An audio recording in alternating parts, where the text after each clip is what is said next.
Okay, welcome to Debunk Doctrine, సత్య సిద్ధాంతాలకు స్వాగతం పలుకుచున్నాం, where wrong biblical practices are shown, the errors and corrected. కొన్ని సిద్ధాంతాలు తప్పుగా అర్థం చేసుకొని తప్పుగా అనుసరించడం జరుగుతూ ఉన్నది. వాటిని ఈ యొక్క విధానంలో సరి చేస్తూ మీకు తెలియజేస్తూ ఉన్నాము, అర్థం చేసుకునే విధానంలో తెలియజేయడానికి. And today we will learn about proper head covering for male believers. ఈ రోజున పురుషుడికి ఉండవలసినటువంటి భద్రత, తన మీద ఉండవలసినటువంటి ఆ ముసుగును గురించి, అయితే తనకున్నటువంటి శిరస్సును గురించి నేర్చుకుందాం. There is a trend in modern Christianity to allow men in Christianity to have long hair. ఈ రోజున ప్రస్తుత ఉన్నటువంటి రోజుల్లో, ప్రస్తుత పరిస్థితులు చాలామంది పురుషులు పెద్ద జుట్టు పెంచుకోవడం ఒక అలవాటుగా చేసుకుంటూ ఉన్నారు. So can believer men have only short hair or can they have long hair also? విశ్వాసులైనటువంటి పురుషులు జుట్టు కొరచుగా ఉంచుకోవాలా లేకపోతే పొడవైనటువంటి జుట్టును పెంచుకోవాలా? So let's turn to our manual, which is the Bible, in 1 Corinthians 11. మనం బైబిల్ గ్రంథంలో 1 కొరింథీ 11వ అధ్యాయంలోనికి వెళ్దాం. And we will look at verse 4. 4వ వచనం. 1 Corinthians 11 and verse 4. 1 కొరింథీ 11వ అధ్యాయము 4వ వచనం. Here it says that every man praying or prophesying, having his head covered, dishonoreth his head. So here is saying that the man should not cover his head. ఇక్కడ పురుషుడు తల మీద ముసుగు వేసుకొనకూడదు అనే విషయాన్ని తెలియజేస్తున్నది. So what is this covering that Paul is talking about? ఇక్కడ ఈ యొక్క పురుషుడు తల మీద వేసుకోవాల్సిన ముసుగు అంటే పౌలు గారు దేని గురించి మాట్లాడుచున్నారు? If you have heard my earlier teaching about head covering for women, ఇంతకుముందు నేను తెలియజేశాను స్త్రీ యొక్క ముసుగు వేసుకునే దాని గురించి. ఆ యొక్క సందేశాన్ని నువ్వు విని ఉన్నట్లయితే I have explained there how covering is related to verse 15. అక్కడ 15వ వచనం ప్రకారము ఆ యొక్క ముసుగు అంటే ఏంటో ఆ విషయాన్ని నేను ఇంతకు ముందు సందేశంలో వివరించాను. Here in verse 15 it says that the long hair is a covering. ఇక్కడ 15వ వచనంలో పొడవైనటువంటి జుట్టు అది ముసుగుగా ఇవ్వబడింది. ఇంగ్లీష్ బైబిల్ ప్రకారము అది కవరింగ్గా అది పైకి ముసుగుగా ఇవ్వబడిందని తెలియజేయబడింది. And in verse 14 it says that not even nature itself teach you that if a man have long hair it is a shame unto him. పురుషుడు పొడవైనటువంటి జుట్టును కలిగి ఉంటే అది అవమానకరమైనటువంటి విధానంలో చెప్పబడింది. So long hair is a covering for women and it is a shame for a man to have long hair. స్త్రీలైనటువంటి వారికి పొడవైన జుట్టు ఉండటం అది పైటచంగా ముసుగుగా ఇవ్వబడింది. పురుషులైనటువంటి వారికి పొడవ జుట్టు ఉన్నట్లయితే అది అవమానకరంగా చెప్పబడుతున్నది. So let us read now verse 4. 4వ వచనాన్ని చదువుదాం. Every man praying or prophesying, having his head covered with long hair, dishonoreth his head. You see, the covering means no covering with long hair. ఇక్కడ 4వ వచనం ప్రకారము పురుషుడు అనేటువంటి వాడు పెద్ద జుట్టు పెంచుకొని అది ముసుగ్గా ఉంచుకోకూడదు అనే విషయం మనం అర్థం చేసుకోవాలి. And here again he repeats in verse 7. తర్వాత 7వ వచనంలో కూడా ఆ విషయాన్ని తెలియజేశారు. For a man indeed ought not to cover his head, for as much as he is the image and glory of God, but the woman is the glory of the man. So here Paul is again repeating, man should not cover his head with long hair.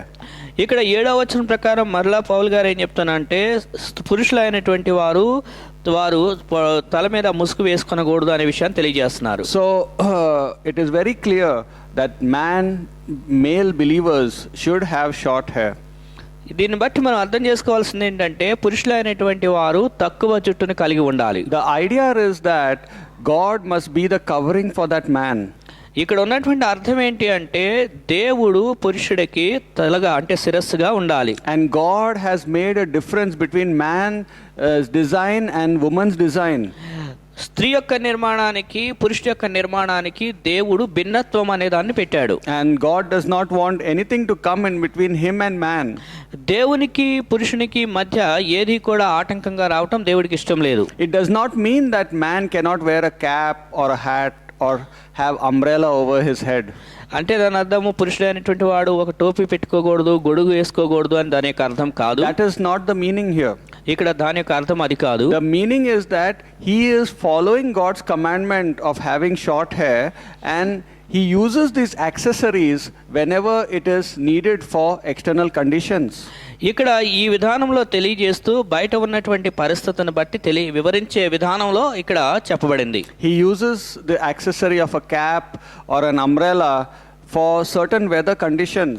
వాతావరణ పరిస్థితులను బట్టి పురుషులైనటువంటి వారు కూడా ఈ యొక్క గొడుగు లేకపోతే టోపీ అనేటువంటిది బయట వాడుకోవడంలో తప్పేం లేదు, వాడుకోవచ్చు. So the proper head covering for male believers is short hair. పురుషులైనటువంటి విశ్వాసులకు సరైనటువంటి భద్రత కవరింగ్ అంటే ఏంటంటే అది తక్కువ జుట్టు కలిగి ఉండటం. Hope that is crystal clear to you now.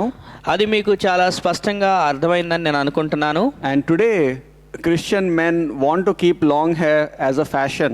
ఈ రోజున క్రైస్తవ పురుషులు పొడవైనటువంటి జుట్టుని ఒక ఫ్యాషన్గా పెంచుకుంటూ ఉన్నారు. They copy people on the TV screens or cinema. వారు ఆ సినిమాలో చూసిందో లేకపోతే టీవీ తెర మీద చూసిన దాన్ని చూసి దాన్ని ఆ విధంగా ఉండాలి అని అనుకరించుకోవడానికి ప్రయత్నం చేస్తారు. Some men want to keep long hair to gain acceptance with friends.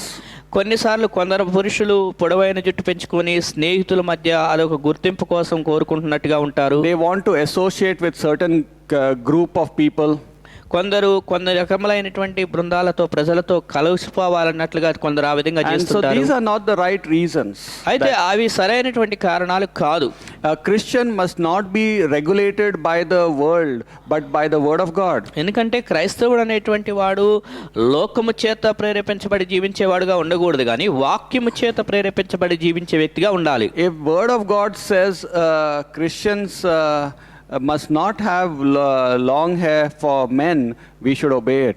దేవుని యొక్క వాక్యము పురుషులైనటువంటి వారు పొడవైన జుట్టు కలిగి ఉండకూడదు అని తెలియజేస్తే దానికి మనం లోబడే వారంగా ఉండాలి. God has specifically said no to long hair for men. పురుషులకి పొడవైన జుట్టు కలిగి ఉండటము వద్దు అనే విషయంగా వద్దన్నట్లుగా దేవుడు చెప్పాడు. But some men will say my hair is not very long.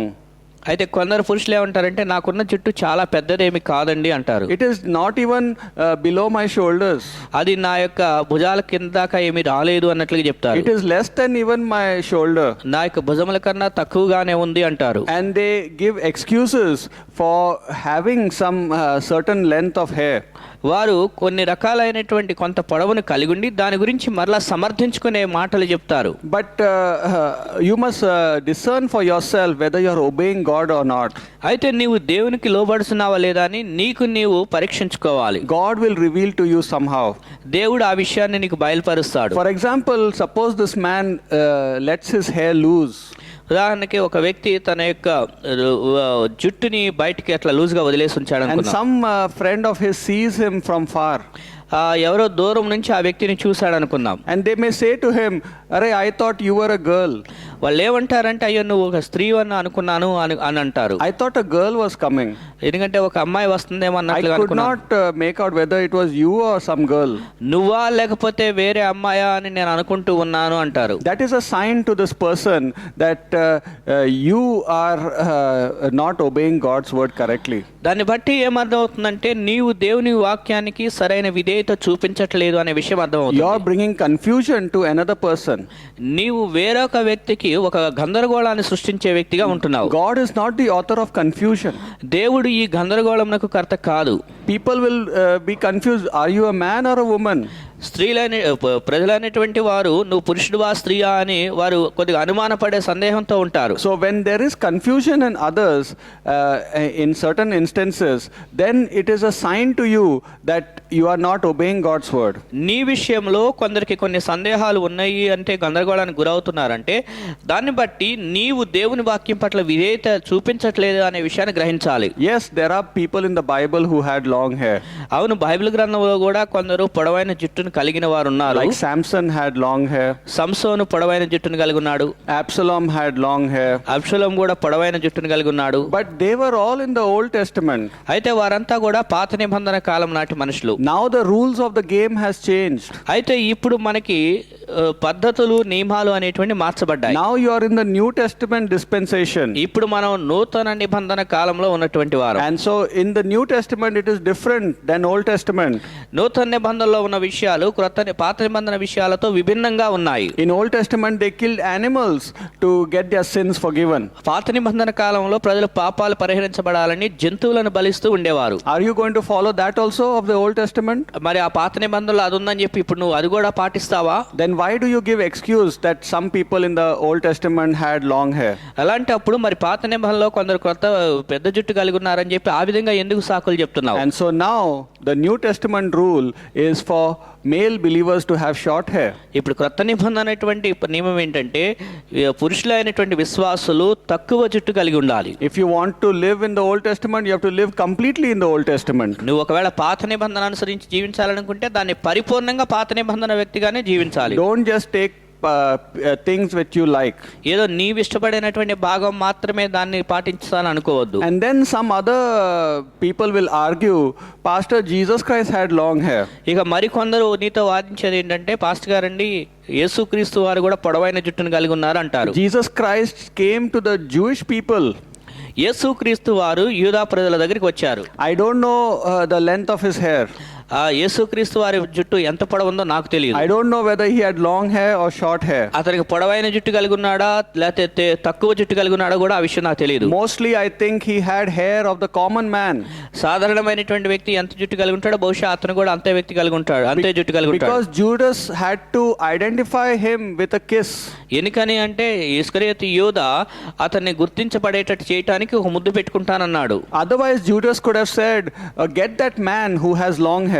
లేకపోతే యూదా ఏమని ఉండేవాడు అంటే అదిగో ఆ పొడవైన జుట్టు ఉండేది కదా ఆయనే తీసుకొని రండి అట్లా గుర్తు చెప్పి ఉండేవాడేమో. But I think that Jesus had hair of the common man. అయితే యేసుక్రీస్తు వారు ఇతర సాధారణమైన వ్యక్తులు ఎంత జుట్టు కలిగి ఉన్నారో అంతే జుట్టు కలిగి ఉంటారు. But some people say he might have had long hair. కొందరు ఏమంటారంటే లేదా ఆయనకి చాలా పెద్ద పొడవైన జుట్టు ఉండొచ్చు అంటారు. And so but that is not the question here for us. అయితే ఇప్పుడు అది మనకు ప్రశ్న కాదు. The question is what Jesus Christ wants you to do now in New Testament. ఇప్పుడు క్రొత్త నిబంధన కాలంలో నిన్ను యేసుక్రీస్తు వారు ఏం చేయమని చెప్తున్నారు. Many believers justify that Jesus Christ might have had long hair, so I am also following Jesus. యేసుక్రీస్తు వారు చాలా మంది పొడవు జుట్టు కలిగి ఉన్నారు కాబట్టి నేను కూడా ఆ విధంగా పాటిస్తాను అని ఆ కొందరు సాకులు చెప్తూ సమర్థించుకుంటూ ఉన్నారు. Because they see photographs of Jesus painted with long hair. ఎందుకంటే యేసుక్రీస్తు వారు పెద్ద జుట్టు ఉండటం అలాంటి బొమ్మలు చిత్రాలు చూస్తూ అది అంటారు. Jesus Christ also wore a robe. Are you going to wear a robe and get rid of your jean pants? మరి యేసుక్రీస్తు వారు పైనుండి క్రిందకి ఒకే రకంగా ఉండే అంగీని వేసుకునేవారు. మరి నువ్వు నీ జీన్ ప్యాంట్ తీసేసి నువ్వు కూడా అలా యేసుక్రీస్తు వారి లాగా ఆ వస్త్రాన్ని ధరిస్తున్నావా? Jesus Christ also rode on donkey. Are you going to get rid of your car and buy a donkey?